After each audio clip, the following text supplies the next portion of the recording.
over here. Is that okay? Is that fine right there? For me, yeah. Yeah, for you.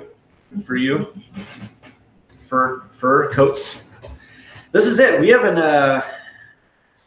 How long? months. 6 months? It was earlier this year, right? Probably. Last time we did this. Is your hair darker? Yeah. Did you do something with your hair? Yes. Looks good. Yeah, it's darker. Okay. Testing is it's good. Working. Great. Okay. Okay. Excellent. Okay.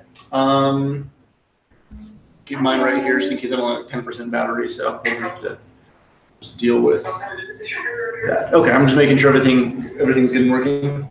Yeah. Great. It's working. Okay. As far as I can tell. Yeah, you like it? I do. It looks fantastic. When did you do that? Today actually. Like just now? No, not just now. I was gonna say, I would have noticed because I've been even sitting next to me. A few hours ago. Oh, yeah, just just a second. 25 seconds. That's pretty impressive. I dyed my hair. Right when you got home and I walked in. Yeah. That's why you weren't available at the door. Yeah, that's how. That's pretty impressive. That's amazing. I'm amazing. You are amazing. You're an amazing hairdresser for yourself. Yeah, I'm gonna market how to do that. So fast. It's so fast, and so drastically So fast. drastically different. Yeah. So fast, but also drastically fast. That's my new cash scheme. Is there pyramid scheme? You can get people to buy A pyramid scheme for dyeing your hair. For dyeing your hair. For dyeing your hair quickly. In like blink time. The blink of an eye. Yep, blink of an eye time. Blue Lady Podcast. How long has it been since you and I did this? Probably about 6 months. Okay, so you and I were doing this, and then you, me, and Ariel did this for a while. For a while. How long since you and I did this? Just like alone? It might be the beginning of the year or even late last year, because she was on the show around like, I want to say earlier this year. It's been, I want to say 8 months or so since you and I have like just done this. I feel like I'm really bad at time framing. You might be. See, No. Oh, you are? Yeah. Oh, it's not even a point. It's not even a question. Yeah, I didn't ask you. You said you feel, so I wasn't sure. I Let's talk was about this. I was Yeah. telling you my feelings, and you just ran roughshod over them like they didn't matter. Well, I thought that I knew better than you do. So. You knew better my feelings. Well, right. than I do. Yeah, isn't that how the relationship between a man and a woman is? Always has been. Unfortunately, it seems that that's And always. always will be. Unfortunately, that's also. No, it's good because we're not. Oh. You're smart. Well, yeah. I mean, Girls and boys. girls and boys, exactly. Yep, girls got cooties, boys got toys. Thank you. You're welcome. So this is the relationship between Michelle and I. We've known each other for 26, 27 years maybe. Yes. And we've been friends for a very long time. We since a lot of you actually might be new to this, the whole point of this podcast was you're a psychotherapist, and you've taught me an awful lot about myself, about how I understand the world. And as I sort of became more in tune with my own thoughts and my own consciousness, what I felt, what I believed, what I was committing myself to, we began to have a lot of conversations that I felt were fairly poignant and that people could benefit from, not because we have all the right advice in the world, but because we have our own experiences that we share. And it's the whole reason we did this is because we had talks and conversations and discussions and thought, why not just have these conversations publicly? Yeah, we started really talking this way when you were in the middle of going through a crisis kind of situation, like emotional, almost, existential crisis. Yeah. Right? So, okay. So John and I have known each other since we were children. Since 7th grade, yeah, 1993. Yes, we were both indoctrinated into the Methodist Church, Methodist Christian Church. Sure. And we both had our ideas and feelings about that. So, let's see. We went to church together throughout most of high school. Yeah, I'd say all the way pretty much till the end. Because I was still involved in it because my parents were very much, all about it. So since I was about 10 years old until then 17, 18. Yeah. Yeah. And then after that, we didn't see each other for a while. You went off, did your thing. I went to school, we did our things. we came back together at a time when you were. I was vulnerable. Going through a breakup from a fiance. Somebody I thought was going to commit my life to. And this was a decade ago. So John and I re-met a decade ago. Yes, in fact, it was August of 2008. We reconnected. On your birthday. My birthday, as a matter of fact. Yeah, so almost exactly a year ago. John is a Leo. I am. That means I'm fiery. Is that correct? Are you an astrologist? I'm an Aries. Does that make me an astrologist? Yeah. I'm an Aries, which makes me also fiery. So I'm the first fire sign of the zodiac. You are the second fire sign of the zodiac, which means you're a little bit more mature than I am, I think, is what that means. I feel that's incorrect, but, I suppose in what regard it means. I don't know. I mean, it's one of those kind of flowery, fun concepts to sort of throw around. Yeah, it's just kind of fun to, Play-Doh with. Yeah, exactly. It's not defining me, but it's simply, let's use that as a point of reference. If we wanted to really get into it, there are a couple other factors, which are the moon sign, the rising sign, so on and so forth. You are an astrologist. Yeah. My moon sign and rising sign are both Aquarius. Okay. So I'm an Aries double Aquarius. I've actually never looked at your chart. I should do that. I'd love to know, then we can discuss it here. Yeah, it would be interesting, your moon sign and rising sign, because those are just as intrinsically valuable as the sun sign, and they all interplay together. So okay. Yeah. Also, we have 6 viewers right now, and I think a lot of these people are brand new, either to my Facebook page or friends list, or just this in general. And I'm not on Facebook right now, so nobody is mine. Yeah, nobody. Okay, so this is all my exposure. Yes. If any of you are watching and you want to contribute or comment or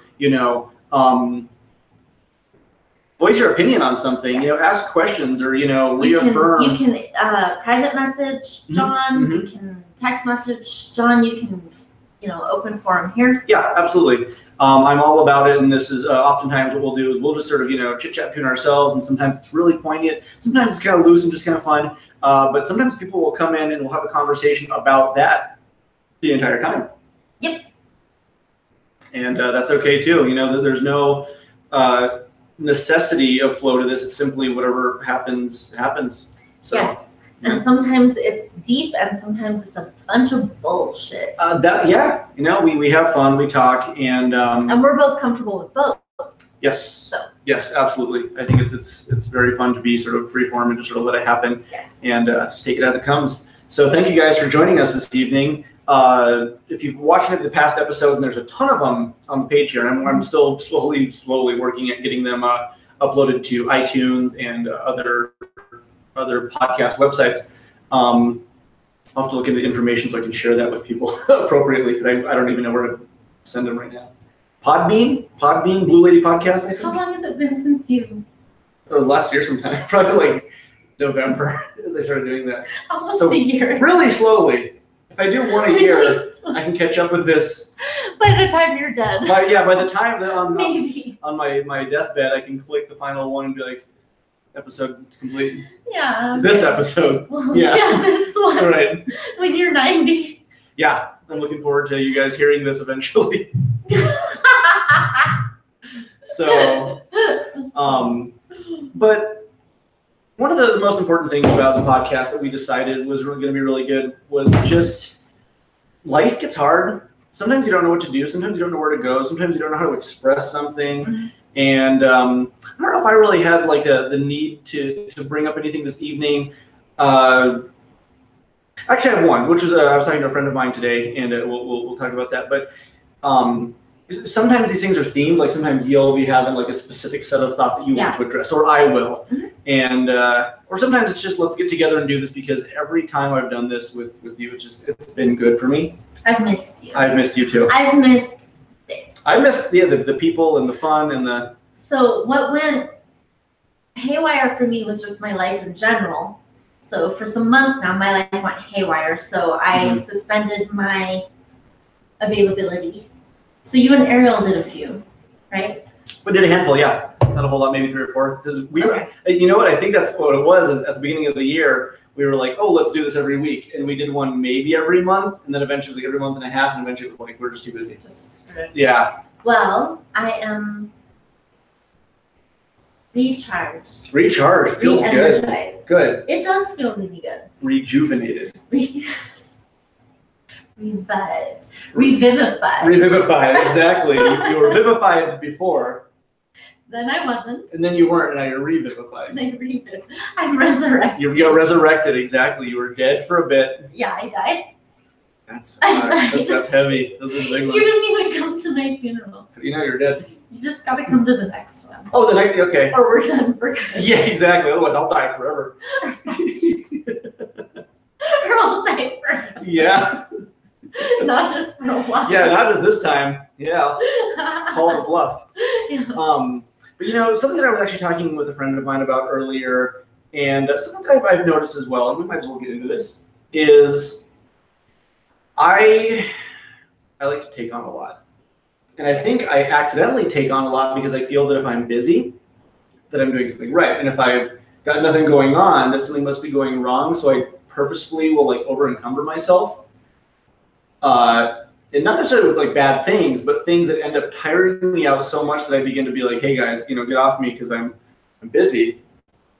And it's with events that I sign up to do. And it's things that I want to help out and reach out with and help people with, only to realize like, last second, it's like, holy crap, like there's just way too much going on. And then I'm like, but I don't, sorry, Steve, sorry, Lindsay, I don't want to do whatever it might be because I got my own things. You know, I'm busy with work, I'm busy with the store, I'm busy with my own personal projects. But I signed up for them previously. You know, I was like, oh yeah, I'll do this event for you guys every week. Or, oh yeah, well, I'm not doing anything on this day. Yeah, your availability to just even hang out has been super shitty. Yeah. Oh, it's terrible. And I hate that because now. John and I live minutes. We can see one another's front doors from our front doors. From our own, yeah. Yeah. We live a 5-second walk away from one another. Yeah. And the availability to hang out has been not. It's been really bad. Mm-hmm. And I've shifted my schedule recently because now Ariel's a teacher. So I generally go to bed 9 to 10, wake up at 6. Most people I know don't hang out at 6. So, like that's messed things up. I'm up at 6. Let's hang out at 6. We can start hanging out at 6. Yeah, the early bird podcast. Yeah. We'll get wasted and stoned at 6 a.m. Just start drinking beer with marijuana in it. Do they make that? That's Colorado. Probably. I feel that's a thing. That has to be a thing. It's gotta be. If not, we're gonna patent it. Nobody. Yeah, we're gonna patent it, but not use it. Yeah, because neither of us partake. Smoke and I don't drink much. Yeah, exactly. Hey, oh, sweet is my friend, Nicole. Love you both. We've got Jennifer. Nicole, have I met Nicole? No. She's a friend that I made recently on Facebook. Very, very good spirit. Very good soul.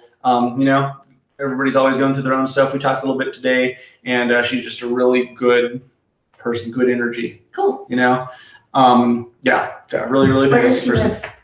In Albuquerque. Oh. Yeah. She's excellent. And who else? And Jennifer says, "Love you both." Always. She's one of the loves of my life. There you go. Yeah. So look at that. Love. I'm not even on Facebook, and I know somebody. That's correct. Yeah, that's good. It's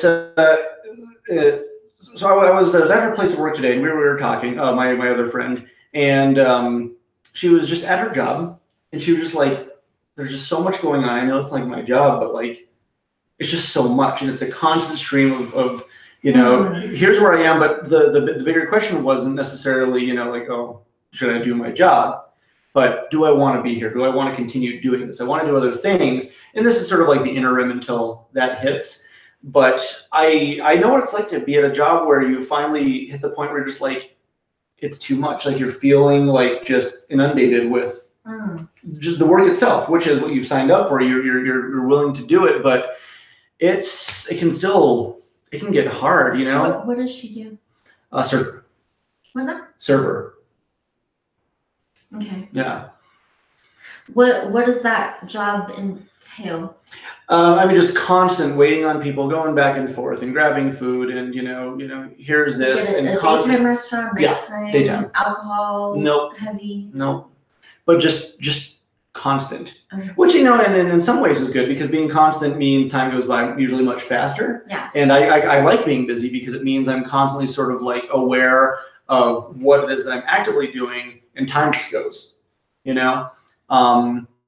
But then, of course, sometimes you also get people who make a big stink about things, or people who, like, you have to deal with. This is any customer service job. People who are impolite. People you do something for them, but it's still not enough. You know, you make a mistake, and you say, "Here's what I can do to make it up for you." People. And even that's not enough. The entire spectrum of people. Sure. And what people can bring to the table. And it can be fantastic or total crap. Truly, truly awful. Yeah. And, you know, finding the balance in there, and sometimes just sort of like, do I want to be here? Is this where I want to put my time? This is what I want to pay attention to. That's interesting.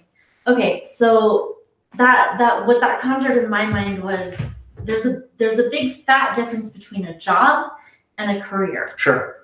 And not very many people actually have a career, because a career, in my view anyway, this is just my interpretation. Sure. In my view, a career is something you would do if money didn't exist. Right. If nobody was impressed with you, if every external, you know, validation was taken away, it's still what you would do. Where just true passion. Yeah, like your video games. That you have a career. You're so undeniably someone with a career. And then there are situations where someone has a job, which is if they won the $70 million lottery, they would stop doing what they do. Right. What's interesting about what you say is there have been times where my job, owning the game store, has been made to not feel like a career, because it's not lucrative. Because I've heard from people, well, if you're making X amount, and I know that that's not true, but like I've heard that kind of thing where it's like, you know, you need to be making all the money, or you need to be able to, you know, provide this and that. And I don't subscribe to it, but I heard that and still felt like, No, I call bullshit, because I mean, a career is going to do this. Sure. It's going to do this. Fair. It's going to wax and wane. It's going to snake through, you know, good, bad, ugly, all of the above. A career is the thing that withstands even the shittiest times. That's fair. And after the crappiest experiences, financial gain, all of the above, I need to shut the door. That's fine. I think you're okay. Just do it anyway. It's loud. What are you going to tell your parents? that we were having sex. Oh. A lie. Exactly. Lie to them. Yeah, I don't want them to think that we were just talking to strangers on the internet. Yeah, no. Not strangers, friends. I want them as uncomfortable as possible. Okay, yeah, me too. What was I talking about? Career. So a career it'll survive anything. Yeah. Anything. That's true. So that makes sense. Which you've had periods of time where you made nothing. Oh, crisis moments. Right. Absolutely. Doing something I love. Yeah. And the opposite.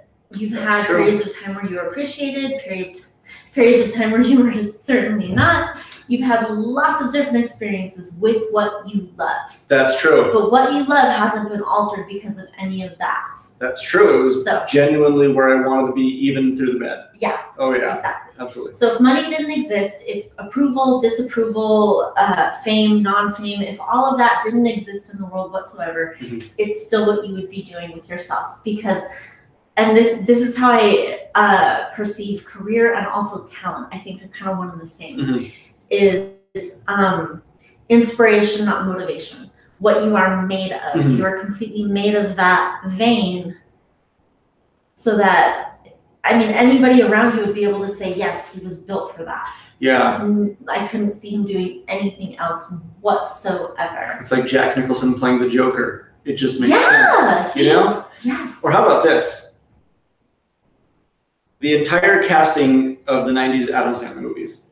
Yes. There's been no more appropriate role for those characters and the actors they picked. I know. I'm never gonna. I don't accept anyone. If you're not Raul Julia, you're not Gomez Addams. Even John Astin, the original Gomez Addams, is not Gomez Addams by comparison. Right. So Nicole says, you bring much light to the world in your business. People's opinions on your livelihood is fake news. You're awesome. Please always stay open. And that means a lot. It really does, because there are, periods of time still where some days it's kind of like, man, I wake up and I feel anxious. I wake up and I feel like, and no real reason, not even like responding to an event, but sometimes it just sort of feels like can I do this today? We haven't even really checked in with each other lately about how we're just doing mentally. That's true. We haven't. It's been a while. How frequently are you waking up anxious? Not often, but periodically. Once, twice a month, maybe. Okay. So it's not frequent, but it's frequent enough for me to take note of it and go, oh, this isn't just an off day. It's kind of like it's kind of a recurring thing, And I'm trying to think that a lot of it's going to be feeling like I'm over encumbered with things that I want to do to help, but don't want to actually commit to, like the weekly events that aren't of my own volition that I volunteered for, that I finally have to look at and go, my heart's not in this because I want to be doing this. I'll come and I'll do this, but it's simply doing it. And doing it is not a service enough to me. Mm-hmm. And it's not a service enough to the people I'm doing it for if my heart's not in it. And I feel like there's kind of like, this personal resentment in signing up for something that I know that I don't actually want to do. Yes. So. Which is nobody's fault. No, exactly. Somebody knows I provide a service. It's not a resentment anybody earned. No, that's correct. Yeah. And so sort of struggling with that and weighing out, what is the true priority? What do I feel like? And what I want to start doing is, I still like doing events. I still want to continue to put forth effort for this, but it's going to be like, hey, I've got 2 open slots a month. First person asks me, let's work something out. Mm-hmm. Second person, okay. After that, sorry. Like, even if we've done this in the past, last year, the year before, 3 years before, mm-hmm. I'm not available. And having the fortitude to be able to say that and be okay with it instead of, okay, we've done it, so therefore I'll just go ahead and do it again because it might interfere with something even just on a personal level. Mm-hmm. And being okay with just sort of not opening up too much and letting too much in. How do you deal with it when it's something that you actually would want to do more than everything else you've already been doing? So if I committed myself to 2 things, but the third one's like, oh, this is the best? Yes, this is what I want. And if it's something I truly wanted, I would do it. If it's something I genuinely want to do and I can give my all to, I'll do it. Because I don't want to stifle that either. I don't want to stifle genuine passion, And if it's something that I feel like, I absolutely would go down here and make this thing a blast, mm-hmm. I'll do it. Because it's going to be filled with the right fuel. Yeah, that's a good point. The right fuel is something that is beyond sustainable. Yeah. I think we've had the discussion where it's not just sustaining; it's actually growing. If you do something you love, you'll unlimited. What is it? I'm trying to remember the energy tap. Energy tap. I mean, basically, unlimited you don't run out. You are constantly. You are filled with even more desire because you love it so much. It's filled faster than you could possibly lose it. Yeah, and that's a great feeling. So when I come across that, it's like absolutely, mm-hmm. And so I'm working at really distinguishing things, but I'm also at this point looking at writing out the things I've committed to and saying I'm not going to leave behind dry. I already committed to doing it, but going forward in the future, I can't keep overcommitting because it's running into time with, people in my life that I love. I want to be able to see my friends. I want to be able to see my girlfriend. I want to be able to spend time with family when necessary. And then here's the store events like clockwork. Outside of that, I might not be available. I really just, if you want to see me, if you want to hang out with me, if you want to talk to me, these are my business hours. And then there's the factor of just what varies more than anything, which is your own spiritual, mental, emotional power down or not. Sometimes I might not have energy for my family. Yeah. Or you, or Ariel, or work. Yeah, I mean, there are times that you and I will just text each other to say hi, and it takes 2 days to respond. Yeah. No. Yeah. Sometimes things are going on. Yes. John and I are really, really good and always have been at just letting each other do whatever. So whether or not you and I are in communication mm-hmm. frequently or not, mm-hmm. The relationship doesn't suffer whatsoever. No. So that's one thing that I think is really, really helpful, is to have certain things that beyond a shadow of a doubt are cemented. It's like we have boundaries for each other. Not like I know I can neglect this person. But this person actually understands me, and they understand that when they are giving me space, they're giving me exactly what I need. Sure. So it's actually giving me something for me to ignore them. Still giving, yeah, it's still absolutely. That sounds really, really weird, but no, I most relationships, if you neglect or ignore or don't, whatever, then it's like, well, where the hell? Yeah, there's all this weird crap gets built in. Mm-hmm. Whereas there are certain situations, relationships like yours and mine, where it's not dependent whatsoever upon that. No. At all. And I think that is the best way to establish any relationship, even like a marital relationship, anything, because there are definitely times that an individual person is available psychologically, mentally, spiritually, or not. Yeah. And that has to be something that the people around you not just understand, but value. So they wouldn't want you to do anything except what is best for your own. They still give you your space. Yes, and not like, how do I put this? When a lot of the time when we give someone space, we look at it as like, well, they're taking away my attention, rather than I'm giving them an abundant thing they need. Does that make sense? Yes. So there's the perception of it being, well, I'm lacking something, versus I'm giving something abundant. Yes. And those are two very different things in the same situation. And we have the decision-making ability to choose which one it is we're going to see that as. Sure. So anytime that I have neglected you or you have neglected me, it's never felt like neglect. Yeah. Because I'm aware you need sometimes 8 miles of space. Right. And it doesn't feel to me like I'm losing anything because of that. Yeah, why isn't Michelle giving me this? Right. She's giving me space. Yes, Or literally providing what I need, which is distance or room, or Or if I'm needing it, which really, if we want to just call it what it is, for the last 6-8 months, I have been really, really bad at giving anyone anything because a lot of my own personal life has been extremely consuming, extremely. So I've had availability for me, and my work. Yes. And that's it. Yes. So you've gotten hardly any of me. Yeah. For a while. Yeah. Which isn't anything personal, nothing like that. I couldn't even take it as such. No. The interpretation is Michelle needs to do her thing. And some of that is, I think, the function of having known and loved one another for 2.5 decades. Yeah, that's true. I don't worry about the longevity or the foundation. I don't worry about us. Yeah. Why hasn't Michelle texted me? Right. That doesn't come to mind. I don't worry about us, and it's not like you're minimally important to me. Yeah. Like you're one of the top 3 that if you needed something, and if I had 10 people I love in a hurricane, for example, cool, and you were one of them, you would be one of my top 3. But that doesn't mean I need to talk to you all the time. Yeah, and I get and understand it, and I can't. And I don't even need to tell you how much I appreciate that because I think you understand that with me as well. Yeah. Yeah. Absolutely. Yeah, it's nice to be able to establish that with somebody. Boundaries, and it's like an unspoken boundary that we both just sort of get, because boundaries, I think, is the most respectful thing. Where did we get that?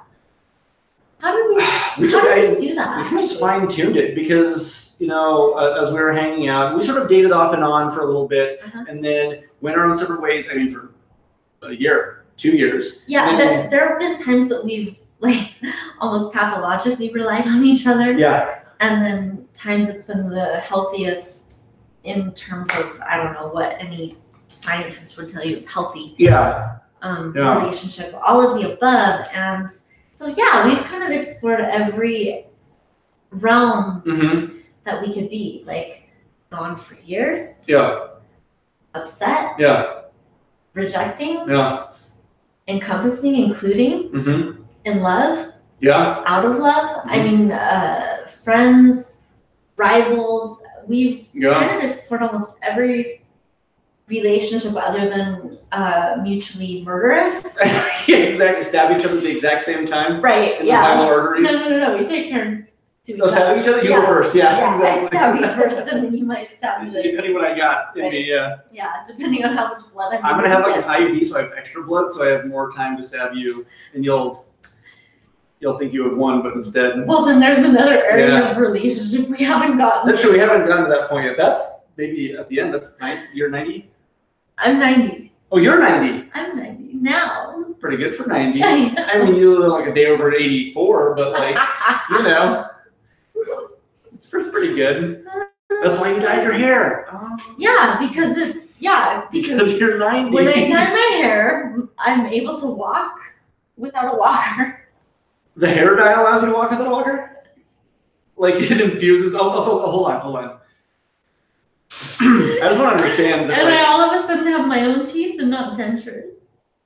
Yeah. So this is like stem cell hair dye or something. Exactly. Okay. That's fucking stupid. Science advanced very fast while I was walking to your house. Yeah, I got really old really quick, and it got fixed all within the 5 seconds from your door to mine. Damn. This is it. We will be the immortal generation. Yeah. Okay, that's not bad. I'm a vampire. You're a vampire. Vampires can die though. On some level. Can they? You could go in the sun. Is that how they die? Oak stakes. They die in the sun? Yeah. That's like the thing. Not in Twilight. That's made up. They sparkle and they're beautiful. Oh, they're beautiful. In the sun. sun. That's true. And the only reason they don't go in the sun is so that they don't get recognized as other than human. By sparkling? They sparkle. They do. That was a weird. They're dazzling. Yeah, they entrance people so much that people identify them as just beautiful creatures. Man, I haven't conceptualized a vampire since that series came out. Since way before that series came out. I was watching True Blood. And yeah, I haven't watched that. It's interesting. I finished it. I haven't watched the show in 5 years. Then I saw it was like on Hulu or something, and I finished it up. And first couple seasons were pretty cool. By the end, I didn't care. It's kind of a shame. You know, vampires were kind of neat. It was like a neat modern day take on them. I mean, they all lived in Louisiana, so it still felt kind of antiquated. Louisiana? Yeah. Like, and the whole world's vampires, and like they have like this synthetic blood that they're allowed to drink, so they don't feed on humans. But then like there's vampire chapters all around like the cities, and some are sheriffs and enforcers, and they try to keep peace, so that way like they don't out themselves as like these groups that are rogue and terrifying. Otherwise, they get pursued by like military forces, and it's kind of a neat take on things. In fact, the first couple seasons were pretty cool, but it gets to a point where the story got so outlandish, which I normally like, that I kind of stopped watching. No, I finished it and felt like I missed nothing. Okay. But it's by the guy who did 6 Feet Under. Oh. So that's when I started rewatching it. Yeah. And so for a while, it was really cool. Well, then that might make it a necessity. That's the thing. 6 Feet Under is one of my favorite shows of all time. That's actually, yeah. If you guys ever get a chance to watch it, have the DVD box sets. It's on HBO Go, or you can watch it on Hulu. Yes. And it's one of the most poignant shows I've ever watched, dealing with life and death and how people, and I mean the human condition of how we explore our emotions and feelings surrounding the inevitable, which is the loss. My favorite thing about that show was probably the revolution of, and I mean that in terms of evolving, the revolution of resentment to forgiveness, to resentment to forgiveness. Yeah, that's true. That's very thematic. And if forgiveness encompassed punishment, yeah. So had to go back to resentment again, yeah. Or forgiveness was pure, so it moved on transcendently. Sure. That was my favorite thing about that show. And I didn't realize that until a few years after the last time I watched the whole thing, because I watched that series more than one time. Mm-hmm. And the last time I watched it was probably 4 years ago. It's worth watching. If you haven't seen it before, 6 Feet Under is outstanding from start to finish. It will actually develop you. I think so. It helps develop, redevelop, reinvent, reconfigure. Yeah, because I mean, it's about a family who lives like in a mortuary. They live in like a funeral home. Yeah, they own a mortuary. They own it. Is it a mortuary? A mortuary is just no. I don't know. A funeral home, though. I mean, it would be the most accurate way to say it. I guess I don't know what a funeral mortuary. Home. I don't think that's the same as a mortuary. So, what are you, Jay? He's a vampire. A ghost. A ghost. Yeah. The double ghost. He's a fucking moron. I mean, that's not inaccurate, but the dumbest ghost. The dumbest ghost. So does the ghost take with it every memory and experience that it's had? Its IQ increases, but you. Oh, okay. I was thinking, what if the IQ increased, but the motor functions like shrunk? Well, so like you really knew what was going on, but you couldn't like. That's definitely what happens. I agree. But for you, I got dumber and less capable. Yes, the IQ. Or they get more capable. You're the first ghost ever to get dumber. The first, damn. Becoming a ghost. Damn. Well.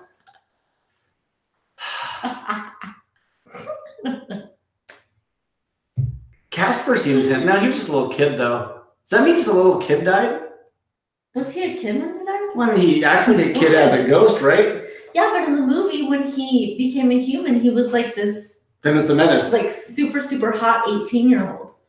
So he was barely a kid. He wasn't he was like right on that cusp. Right on the threshold. This is skirting like a weird line. Where it's okay to want him if you're 12 and if you're 28. I don't know. Is that? I don't think. Okay. But then, nonetheless, when he became a ghost, he was like an 8-year-old. I don't know. I guess so. I don't know. I feel like I don't know what I'm talking about. About Casper? You're not the ghost expert, clearly. No. Okay. So you're just making things up about me. Okay. I'm not making things up. That's true about you. I'm talking about how the fact that I don't know much about Casper. Oh, okay. I know you're an idiot. That's true. That's true. Okay. But not necessarily celestial. A celestial idiot. Yeah, exactly. Anyway, 6 feet under. I think we were ghosting each other. And I haven't talked to you, and I'm just going to leave it on red, and you're going to wonder what happened. Ghosting is a really interesting concept to me. Have you ghosted anyone recently? No. I mean, not on purpose, because like if I've been in the middle of talking with somebody, okay, I wanted to bring something up where a friend of mine posted something and said, you know, think of how important it is to sit there and take like 2 seconds out of your day to say hi to somebody. And there are times where in a day, I have so little time that if I were just to say hi to somebody and initiate a conversation, but I couldn't follow it up, I feel that's actually shittier. Then ignoring them altogether and not even opening up the pathway. Non-engaged. Because I don't ever just want to be like, hey, what's going on? Oh, nothing much. Life is good. How about you? Radio silence for a week. I don't. To me, actually, that makes me feel worse. And because if I want to talk to people, I want to have a genuine conversation. And sometimes I'm busy, and sometimes they're busy, and I get that. So I don't mind if somebody doesn't respond to me because I know that things happen. Things that happened with Christina. We talked about this. Yeah. Once she ghosted like crazy. There was a time where she did badly. Badly. And almost like psychologically abusively. Yeah, I think so. Because we were in the middle. I remember one conversation one evening, literally like sort of like mid thought. Mm-hmm. Didn't hear from her for 3 months, and then she just texted me out of nowhere as if nothing had happened. It was like, okay, like that's up. Yeah, this is really not good. Stem cell hair dye. That actually sounds promising. It is. Yes. I'm filing with the patent office tomorrow, and you guys can rent it for $300,000 a bottle. Yes, we've invented a hair dye that will cure any disease in your body. Mm-hmm. You can have cancer. You can have a broken leg. You can have anything. And beautiful hair. And you use our hair dye, and you're going to be fine. You'll be fine. Yeah, the problem is nobody believes us. Or has that kind of capital. We should lower the price. Yeah, because no, it's $1 million a pop. It's extremely expensive. Yeah. But I mean, it works, It does. Got a stubbed toe, dye your hair. Because I was 90. You were? And then I dyed my hair, and now I'm 35. You're 35. I am. You're 36? 7. Just turned 37. Yeah. I'm 37. Crazy, huh? I'm getting to the 40s, getting to the golden years. 37. I'll be 36 in April. That's right. April 3rd. No. Nope. 7th. Yes. That's right. Okay. I was trying to think. I can't even remember my own address, but I remember 7483 because that's Basically, it's almost your birthday. No, it really is, because it's the 7th of April, 7 April, 4th month, 1983. And I think your address is my birthday. That's correct. It's 7483 if you're in Great Britain. If you're, or the Virgin Islands. Or the, yes. What's your time set to Great Britain? If you're here in Albuquerque, then you have to reverse the month and the day. That's correct. But yeah. April 7th, 1983. So I'm going to be 36. I was thinking 3. Yes. In April 7th. And you're 37 already. 37. I hit it. The big 37. What's it like? You know? You're from the future for me. What's it like? It's great. There's tons of barbecue. It's just literally lining the streets. Yeah. They found the algorithm and tapped into it, the meat vein. So you should see Las Cruces. Lining the streets. Yeah. When you turn 37, barbecue will line the streets. You'll see it everywhere. Yeah, right now, like you're not attuned to it because you're. I'm 35. Well, it's like if you tell a baby whose eyeballs haven't developed, look at these colors. They only see one color. Yeah, and they're like, what? Yeah, what? Exactly. But then when you hit 10, all the colors. Yeah. Okay. All right. So then in 2 years, I'm gonna be seeing barbecue everywhere. Everywhere. No, everywhere you go, it's great. Okay, so 37 is full of barbecue. Mm-hmm. Okay. Barbecue, lots of things too, like chips and meat, cereal.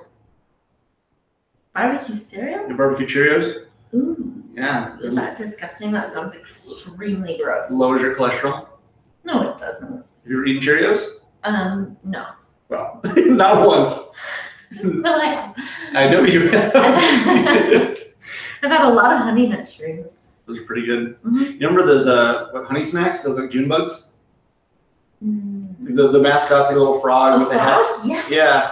And the Honey Smacks just. He was annoying, and those were disgusting. Yeah, I wasn't a fan. He was annoying, and the cereal was gross.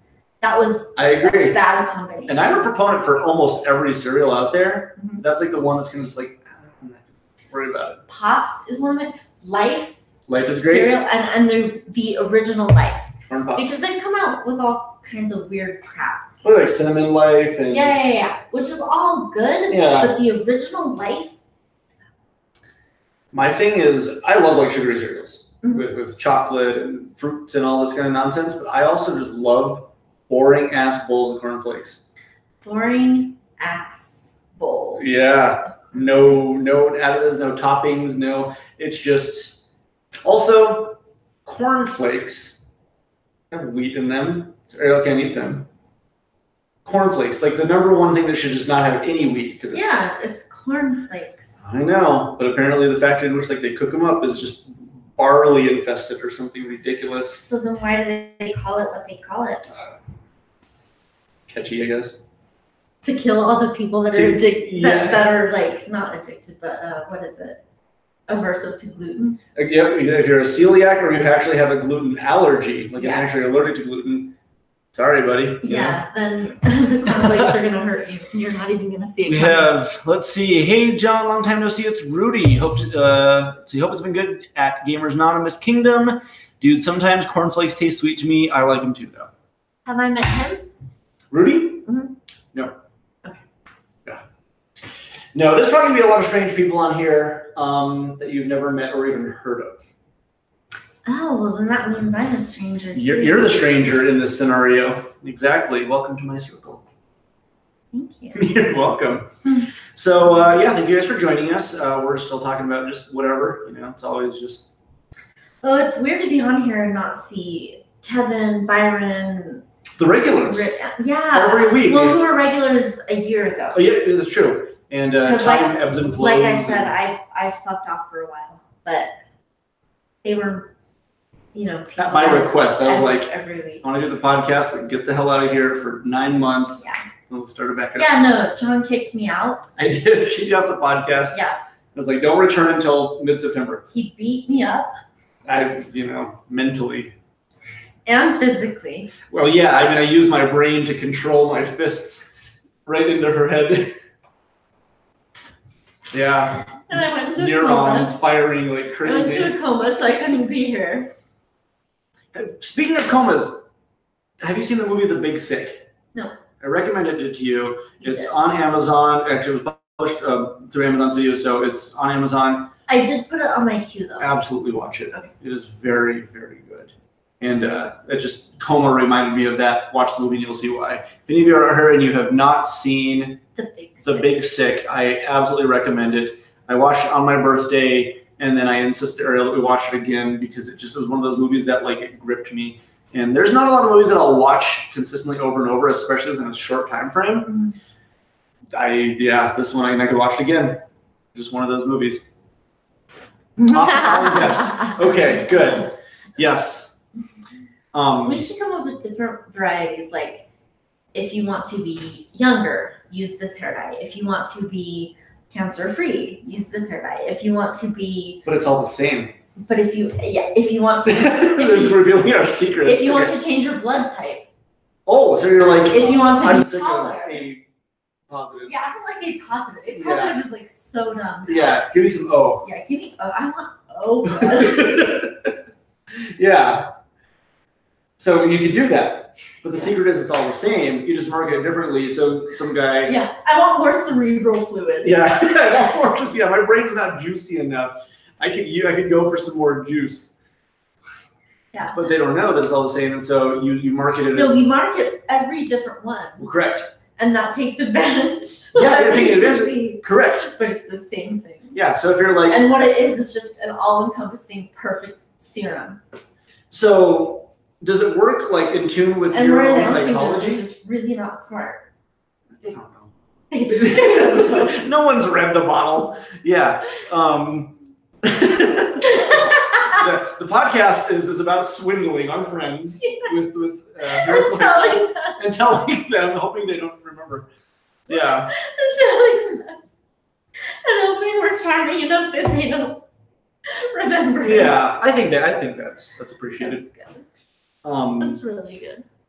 So barbecue. With this podcast, is this something that you want to get back into doing regularly? Yes. I was just thinking that, like, how much do we want to commit? Because we developed a pretty strong regular base. It was a Thursday night thing. A lot of people, a lot of issues. We had lots of questions every week. We had a lot of we do things that lasted months with one person. All the time. Yeah. Yes, I mean, we followed people's. We're pregnant, or we're getting divorced, or whatever. Yeah. Following people through what they were going through in life. Right. And I mean, like I said, I mean, my life kind of went haywire last year, badly, especially this year, actually. And my availability got bad because I prioritized this below my mental health. That's right. Yeah. So now we're back, and we need to rebuild. I agree. And Thursday nights are interesting because these are my most full days. Because I wake up early, and then I go to work for most of the day, and then I'm you remember Joel from Media Glitch? Yeah. Okay, so like we're actually shooting in a studio now, which is all of our stuff is going to YouTube, as well as we're going to be starting live TV. Okay. So that's exciting. But after that, because I don't work Friday mornings, that's so exciting. That's fantastic. Yeah. It's a blast. Ariel's asleep over at the house, and yeah, we're at my place right now. Yeah, and so I can do this. Usually we do this at John's. Thursday evenings. But Thursdays we can do this at my spot. She can sleep. Yeah, exactly. Okay. Yeah, this is no problem. And I mean, I can sleep in tomorrow. So we got Pixel Perfect. I got Doc spent the last 2 hours securing the house I'm house sitting for. Pixel Perfect.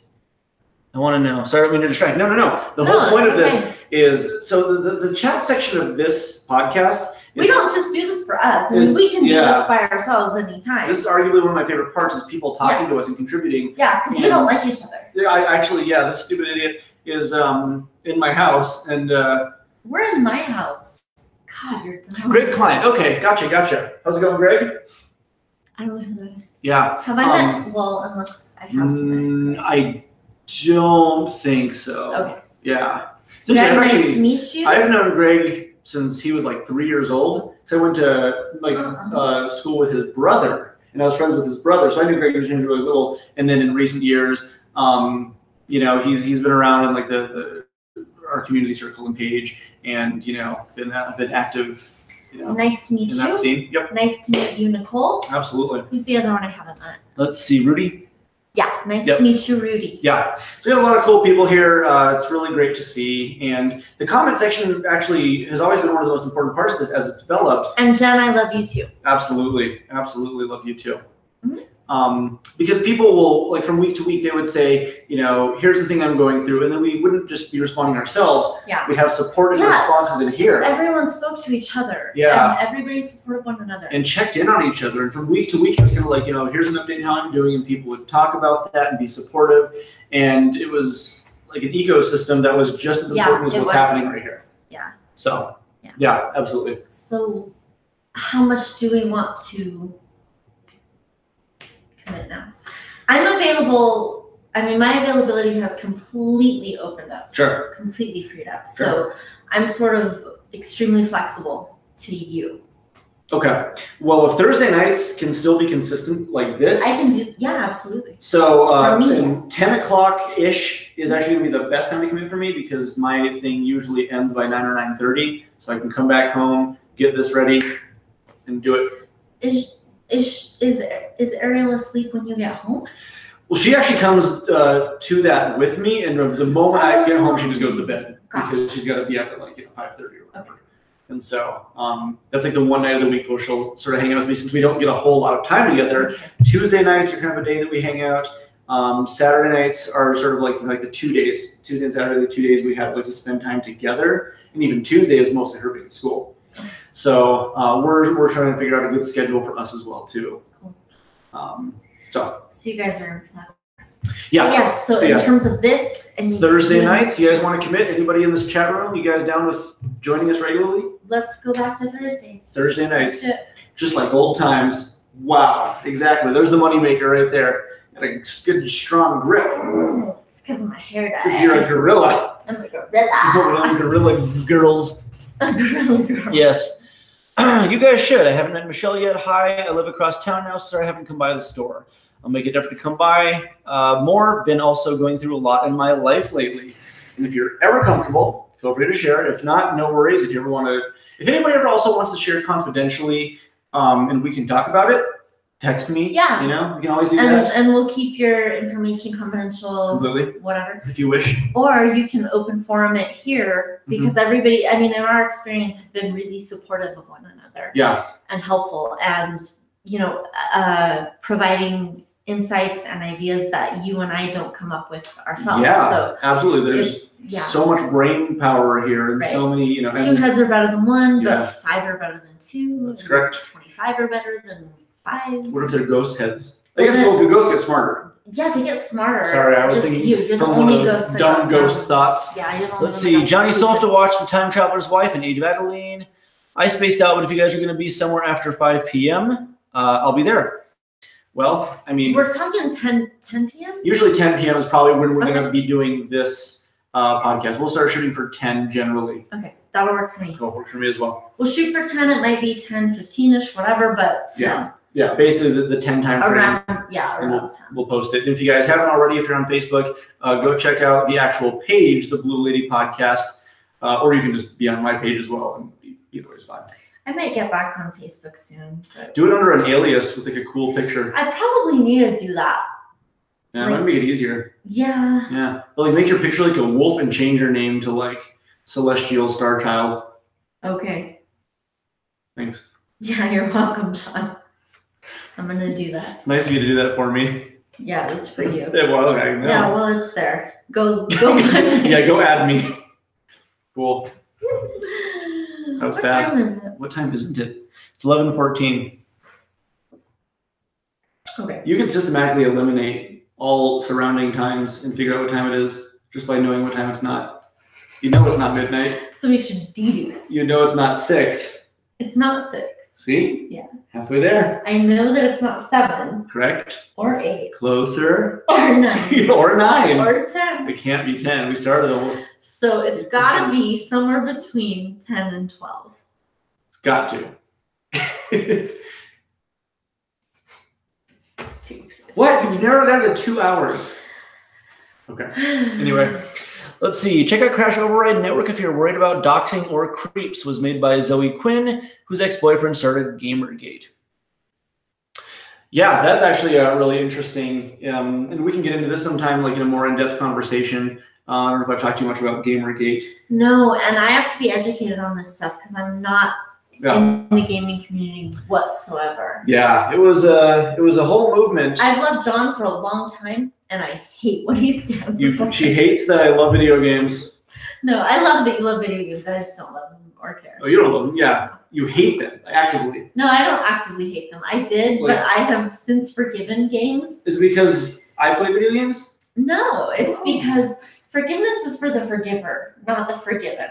It was for me to release myself from all the prison of hating games. hating games. Yes. And now I feel okay. Okay. And we can go to Thanksgiving together. Yeah. Yeah. Yeah, we can. Yeah, we can have mashed potatoes together. We're gonna be okay, me and games. Oh, this is interesting. Okay, I had a seizure for the first time ever a week ago, and I've never experienced anything like that before. Everything's okay now, but man, getting older kind of sucks. So if there's ever a night where we can also invite Ariel onto the show again, I mean, yeah, she has some experience with that for sure. A whole history of seizures. She would. Yeah, she would actually be a really, really good resource for that. Yeah. I have experience working with people that have had seizures, but I've never had one. Mm-hmm. She would be fantastic too. I think so. She's an extremely good source of information. She's an extremely level-headed, wonderful, well-spoken. Yes. Yeah, compassionate. Yes, compassionate. Yeah. Yes. It's very good. And you can also check out some of the older podcasts.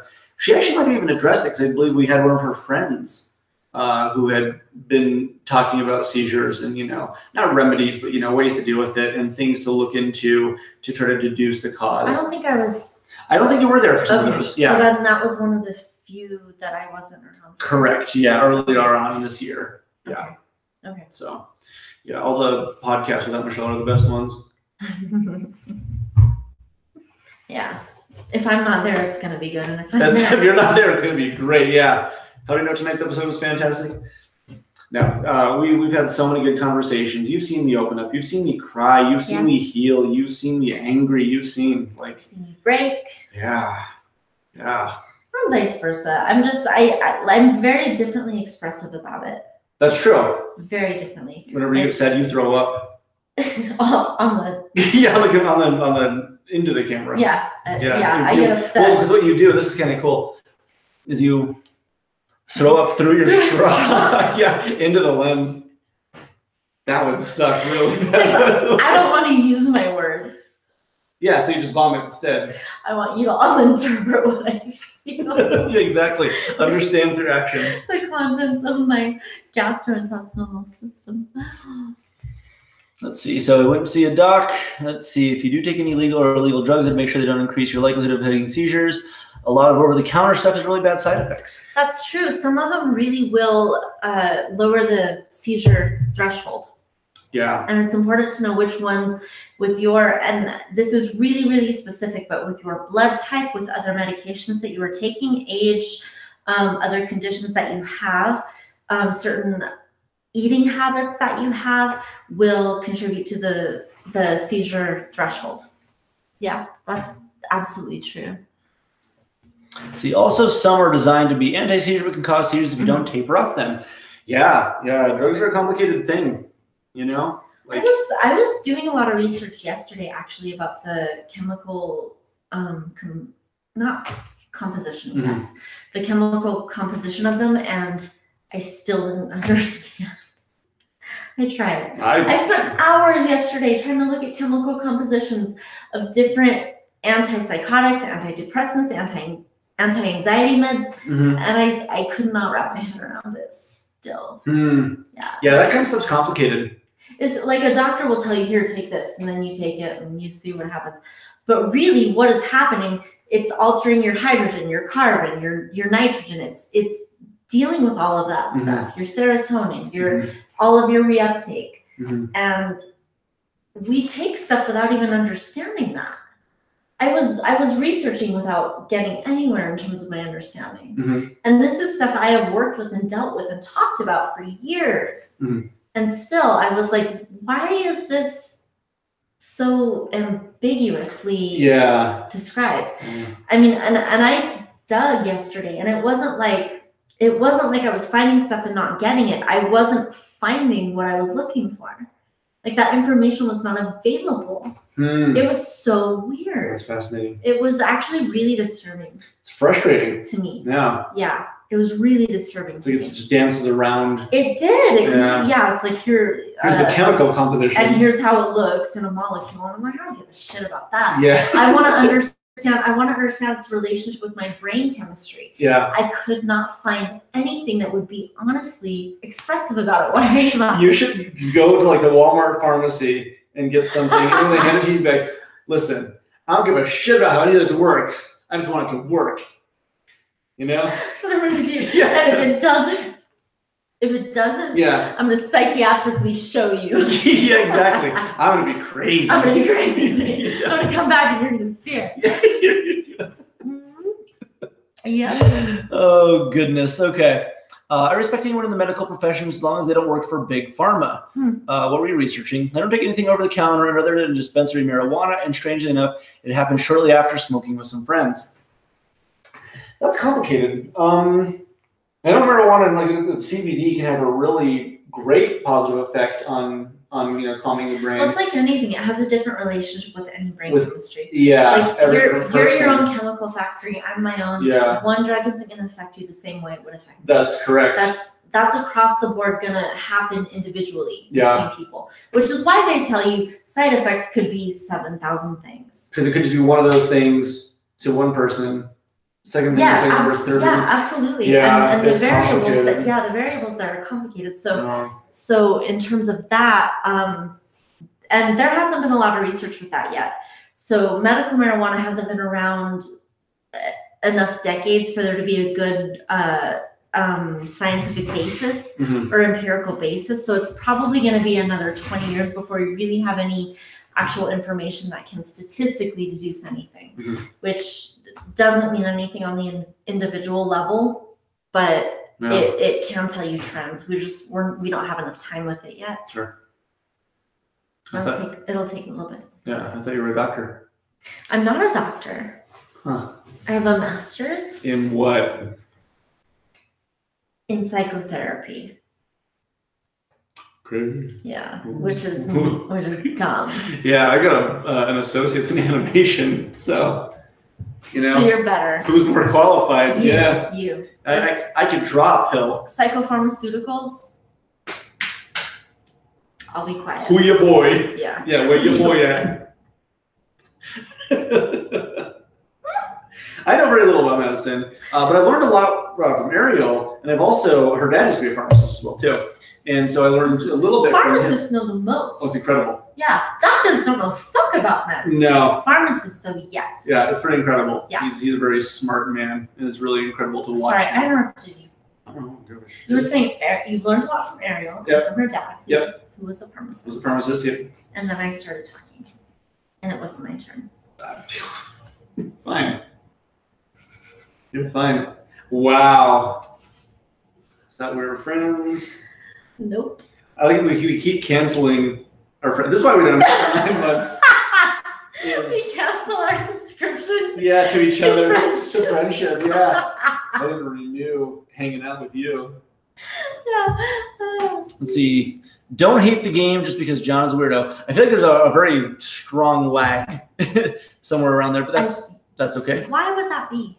I don't know. Internet connections are weird everywhere. Let's see. It always helped me before, but I had recently stopped smoking outright, so my tolerance was low when I did smoke again. Okay. Took an edible about a week ago. Wondered if my Lyft driver was going to kidnap me on the way home. Paranoia. Well, I mean. Whereas I'm not seeing the very bottom one is the paranoia one. Right above it. Oh, there it is. Yeah. Oh, wow. Okay. So it had a very methy effect. Did you just say like messy with a lisp, or was it methamphetamine? I made a meth of my room. My room is a meth. My room is a meth. Speaking of, have you seen Better Call Saul? Have you been watching that? Not this season. Okay, because Pat and I have been watching it, and just How many episodes is it in? I think we just saw episode 6, if I'm not mistaken. I've missed a lot. I have, if everyone can watch them, I have the AMC app. Okay, and you can watch them on that. Yeah, no, I haven't really been following that. I haven't been watching much. I've been extremely productive lately. Oh, good. And I haven't talked about this a whole lot, sure. But I'm trying a new strategy in terms of my top 5 priorities that I tell myself are my highest priorities, which a lot of the time we say I value this the most and we neglect it for months. Sure. I'm actually on a daily basis, even if it's a few minutes a day, addressing each one of them. And it's built this momentum where I naturally crave addressing my highest priorities. Oh, good. And it didn't take that long for me to get there. Yeah. Other than the fact that it took me a few decades to even realize I needed to do that. Sure. Make a habit. Which is not impressive, yeah. But it's also... How long do you think it would take you to get into the habit of like making it just clockwork? Clockwork, maybe 3 months. I'm about 1 month in and it's really, really good. Yeah. Really strong. Easy. I wouldn't say easy, but I was talking about this the other day. So, and I'll give an example that's not impressive whatsoever, but I do care about my home and it being clean and not disgusting, okay? So, but I'm able to go for a while without dealing with that. Why are you looking at me that way? I'm listening intently. Okay. So I'm able to go a while without dealing with it. But what I started doing was even if it was on a daily basis, no more than just putting the dishes into cupboards or taking the lint thing out of the thing. Mm-hmm. Even if it was only like 90 seconds of addressing my home, which I care about, sure. I started doing that. And then it began to snowball itself. Gotcha. So I have my top five areas of my life experience that matter to me the most. Mm-hmm.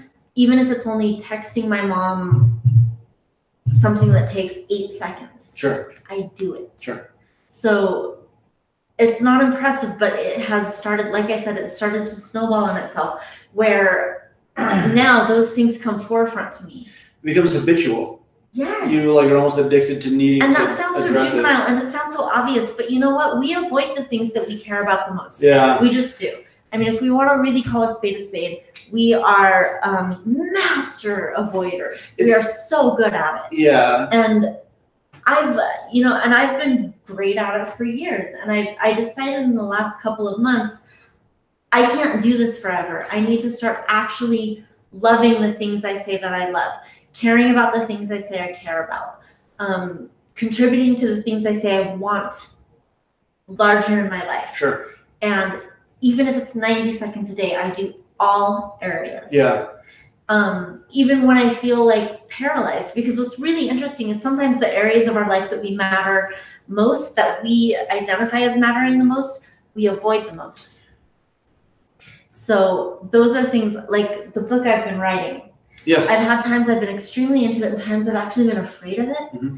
Every day I at least open it. Mm-hmm. And read a couple of sentences. Okay. And sometimes it'll inspire me and I'll get on a roll. That makes sense. And sometimes it's not interesting. Sure. So I'll close it back up. But you examine it. But I open it for myself every day. I don't let that go. Does that make sense? It does, yeah. So does it always result in something? No, not necessarily. But it always does result in the next day opening it again. I think what's important about that, now that you mentioned that, and this is to make it make more sense for myself, is you can say you love the thing, but if the thing isn't within your eyesight, like not even in your periphery, like it can be hard to acknowledge because you simply say, oh yeah, of course I love this, but it's still over here and you're not paying attention to it. You're not giving it any sort of, mind. And sometimes I think it's easy to equate that to if it's something that requires input or effort, maybe there's responsibility and accountability involved. Yeah. But even if those things result in something that you actually ultimately very much want, the disassociation of saying, I'm going to make sure my house is a little bit clean today, or I'm going to, at least, do something. A little bit cleaner in a 2-foot radius. Yeah. And you can still sort of view it as, oh, that's work. And you sort of have to get out of the mindset of it's work and no, this is caring for my environment. Yes. Yeah.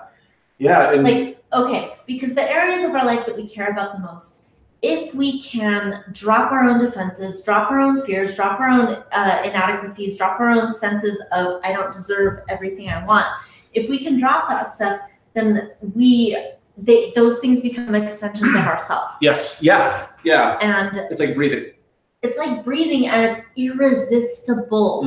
And that's what is so jacked up, fucked up about us is we're able to make the things that we care about the most completely not just resistible, but like repulsive, interestingly. Yeah. And it's a form of shifting it into making those things irresistible. Because I don't know if I've ever met anybody that could just tell themselves, do this, and then they do it from then on forevermore. Or don't do this, and then they never do it again forevermore. We are really bad at dictating to ourselves. And it makes perfect sense. I mean, you tell me I'm not gonna succeed at something, I'm gonna try extra hard, man. Fuck you. I think that's fair. And vice versa. Tell me I can do something and I should, then I'm gonna be like, oh yeah, okay, well, whatever. Yeah. So it's almost like I don't know where we got the idea that we can just tell ourselves dictatorially or tyrannically, do this, do that, do the other, and do it. Yeah. We're disobedient by nature. If you want to be happy, help other people. Yep. That's a great way to do it. Honestly, if you Where is that? I'm very, very, very, very bottom. Okay. If you are giving yourself genuinely, and there's a big difference between doing something to see what you can get out of it versus doing something because you want to give it. Yeah. When you give genuinely, then you can't help but yourself. Yeah, you can't help but receive it at the same moment. Yeah.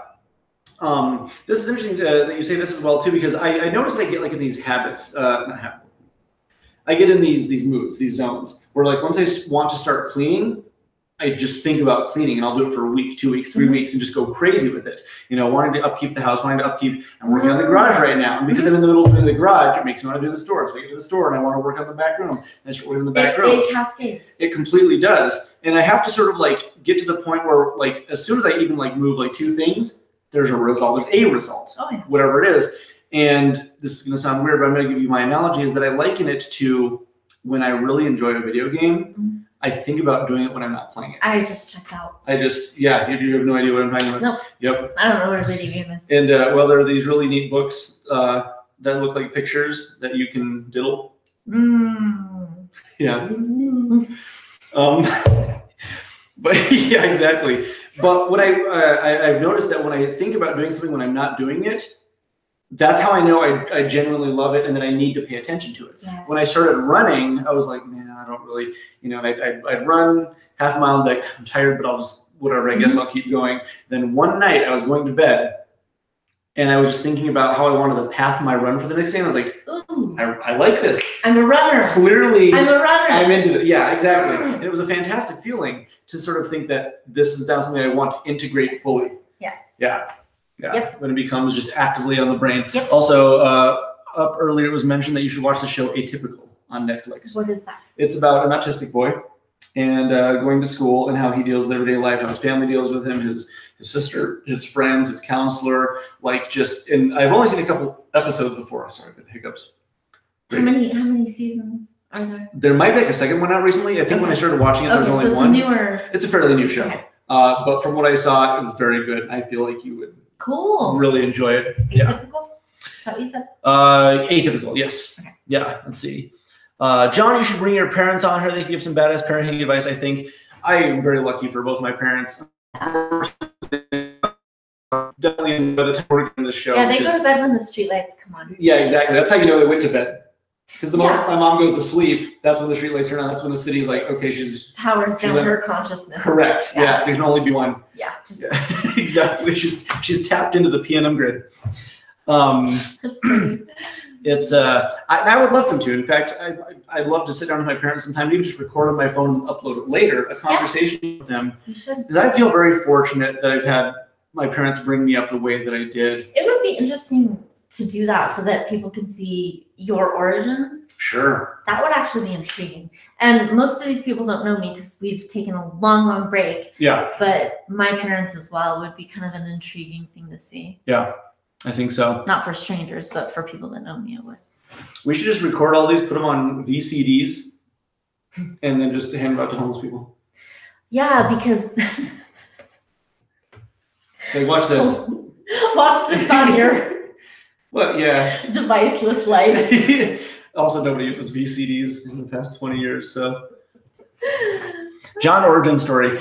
I'm very fortunate with my parents, and I think we've missed a lot of comments though. Yeah, and I feel like we should probably try to get them.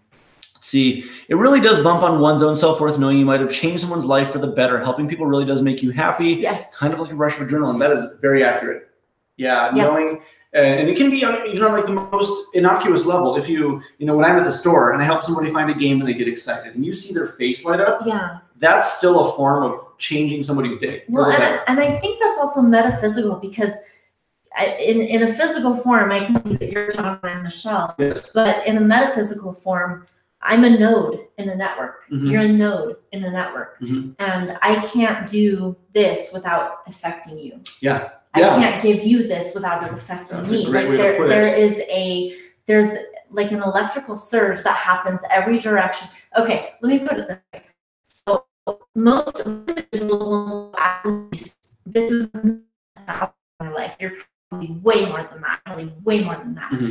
But at least 1,000 people in your life, which means you are 1 degree away from 1 million. You are 2 degrees away from 1 billion.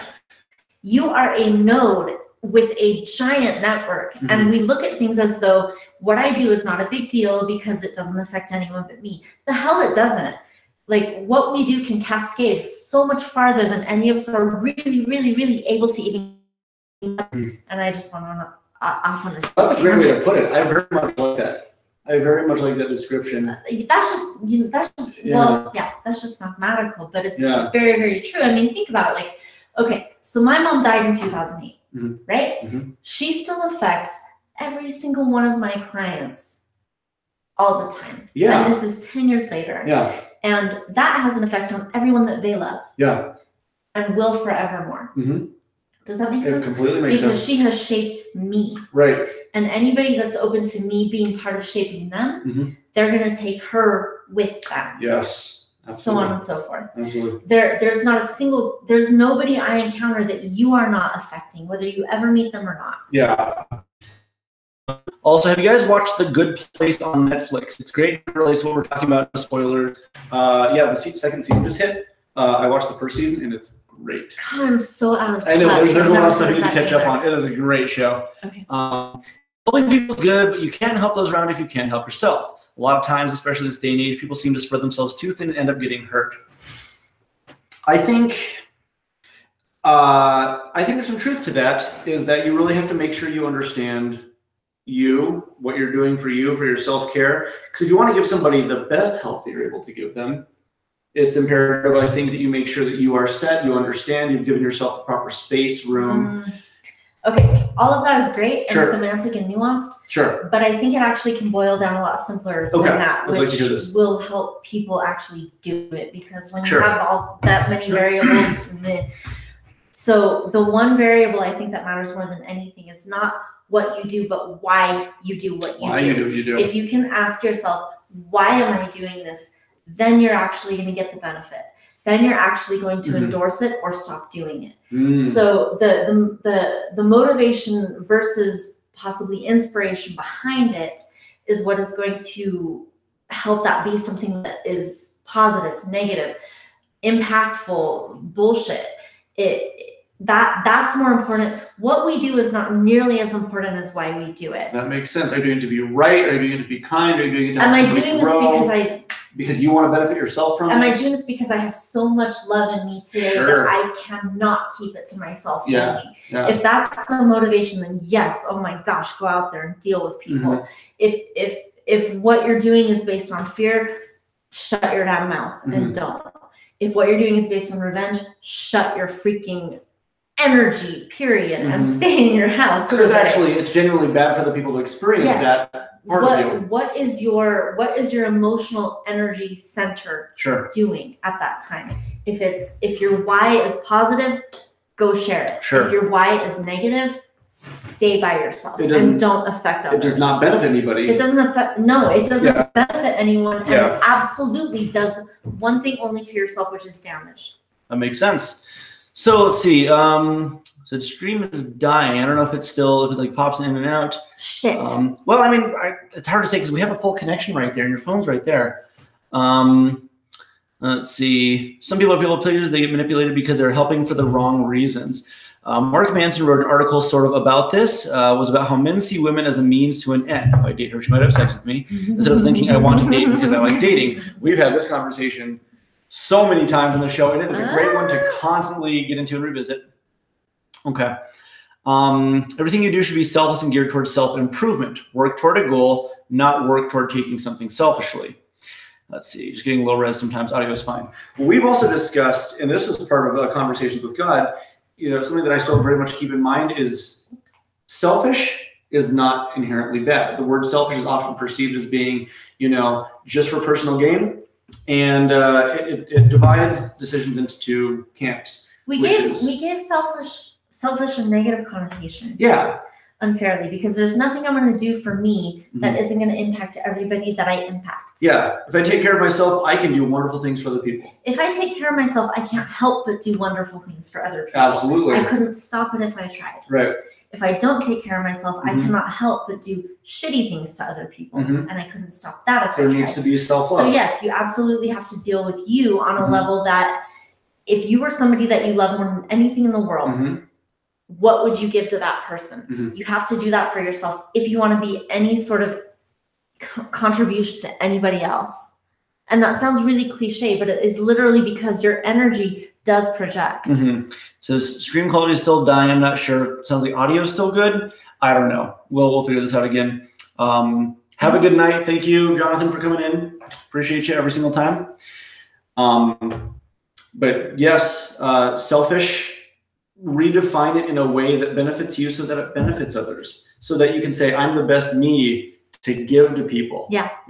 If I am sustaining myself well, I can do a better job. I've got a friend who's a doctor, and he was just up in Durango. I don't have any doctor friends, so I'm just making this dude up because it sounds good on my resume. No.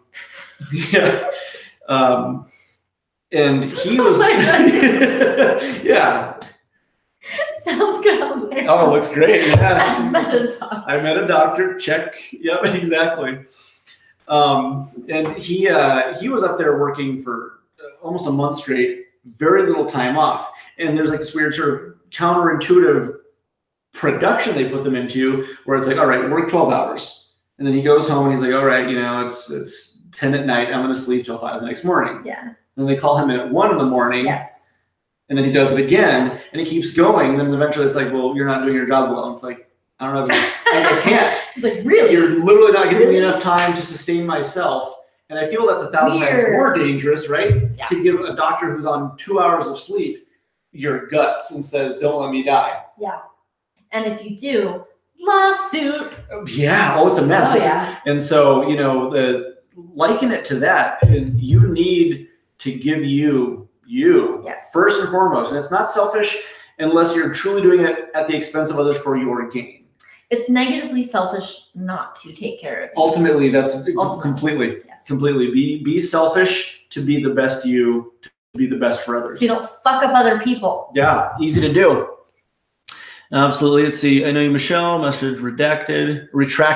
Where? Let's see. Love you too, Michelle. And John too. I'm all right. You're secondary for me. I know. If you're meeting EMT, be their friend. Never met an EMT who's an incredibly kind, funny person. I feel like they have to be oftentimes with how much grief you go through.